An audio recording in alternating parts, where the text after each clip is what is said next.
Kita nak berjuang apa pun disiplin. Saya sebut beberapa kali lah, tuan-tuan. Nak ceramah politik pun ceramah lah. Saya bukan ahli politik, tapi saya nasihat semua parti lah. Andaikanlah apa yang awak cakap itu Islam, kalaulah Nabi ada di hadapan awak, adakah dia redha dengan bahasa yang seperti itu?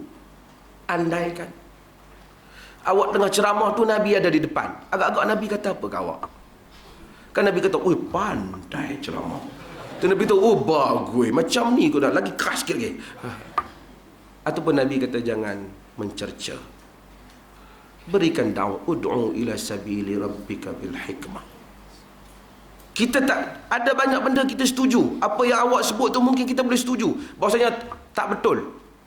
Tetapi Islam ada disiplinnya, ada akhlaknya, ada caranya. Cara itulah yang kita tekankan. Dan kita jangan judge manusia hanya kerana satu perkara. Ini masalah. Saya nak sebut, tuan-tuan, alhamdulillah. Saya selalu sebut contohnya, tak pakai tudung memang suatu kesalahan dalam agama. Tetapi itu bukan segala-galanya untuk dinilai seorang perempuan yang datang berjumpa kita. Kadang-kadang satu orang perempuan, tengok tudung pun tak pakai, tahu lah. Apa pun, ada orang dia lemah, dia tak pakai tudung, suatu kesalahan dia. Tetapi mungkin dia ada sudut lain yang dia baik. Kadang-kadang dia bagus dan dia nak derma, dia bagus. Kadang-kadang dia nak mengaji lagi. Kadang-kadang dia sudi dengar nasihat, kadang-kadang dia tak bantah. Jadi kita jangan hukum keseluruhannya. Kita kata tak pakai itu tak baguslah. Tapi sudut yang bagus, bagus. Kalau tidak, kita tak boleh berkawan dengan orang dan kita tak boleh berdakwah pada orang. Kalau kita selalu prejudis dengan orang. Mari satu budak muda seluar ketat, pakai seluar jin ni misalnya, dengan kita tahu, teruk dia ni. Kita mungkin boleh ambil keselamatan kita kalau kita nak berurusan dengan dia dalam urusan keuangan yang membabitkan harta benda kita. Tapi untuk nilai dia di sisi Allah, kita tak tahu. Kerana entah apa ramai manusia yang baik pada satu sudut, dia tidak baik pada benda yang lain.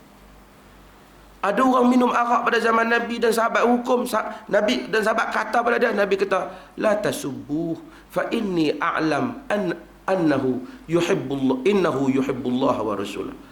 Jangan maki dia, kata Nabi. Aku tahu dia cintakan Allah dan Rasulnya. Ibnu Taimiyah bertanya, bagaimana mungkin dia mencintai Allah dan Rasulnya sedangkan dia minum arak? Kata Ibnu Taimiyah, kadang-kadang tak boleh dinafikan. Ada orang dia lemah pada satu sudut, tapi dia masih menyimpan kebaikan agama pada sudut yang lain.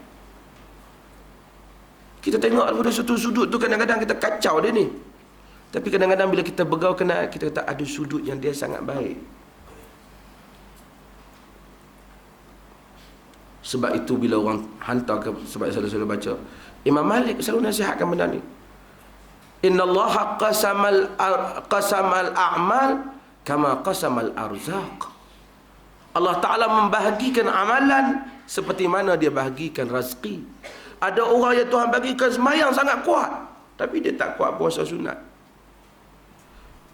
Ini adalah benda yang sunnah lah. Kita ajak dia puasa sunat, Allah, dia tengah hari mesti nak makan. Dia kata, oh, dia tu hamba kata kuat agama. Isnin Khamis tak pernah puasa. Jangan judge dia pada bab tu saja. Mungkin dia Isnin Khamis tak puasa, tapi wang dia tak kedekut di dalam infak pada harta benda fisabilillah yang kita tak buat. Mungkin dia solat dia kuat. Mungkin lidah dia baik dibandingkan lidah kita. Mungkin hati dia lebih jujur dibandingkan hati kita. Mungkin dia lebih kurang sifat nifaq dibanding kita.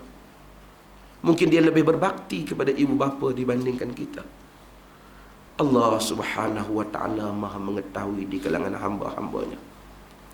Sebab itu agama menyuruh kita husnuzan dan menyuruh kita beramal dengan amalan kita dan menyeru orang kepada jalan Allah Subhanahu wa ta'ala. Yang pentingnya siapa pun kurang ke sikit ke amalan dia, mestilah mempunyai i'tiqad yang sama dalam urusan agama. Tempat faham dan rujuknya hanyalah Al-Quran dan Sunnah. Kalau dia kuat semayang, mayang, tapi bila kita kata, Pak Cik, cara Pak Cik semayang ni salah, Nabi tak buat macam ni. Oh, hang ingat hang pandai ke? Aku 30 tahun dah semayang, takkan silap. Driver kalau bawa kereta 30 tahun pun dah cekap. Dia ingat sembahyang macam bawa kereta kan. Kita kata dia nampak sembahyang bagus, tapi dia takabur. Dia tak mau tunduk kepada kebenaran. Tak ada orang main masjid, tidak penting, alhamdulillah. Tapi dia tak mau tunduk kepada kebenaran. Kita abang, Assalamualaikum. Kita cerita dia tak nak. Dan kita nasihatkan diri kita, tuan-tuan. Cerca orang, maki orang. Kita tidak tahu penghujung pada hayat kita ni.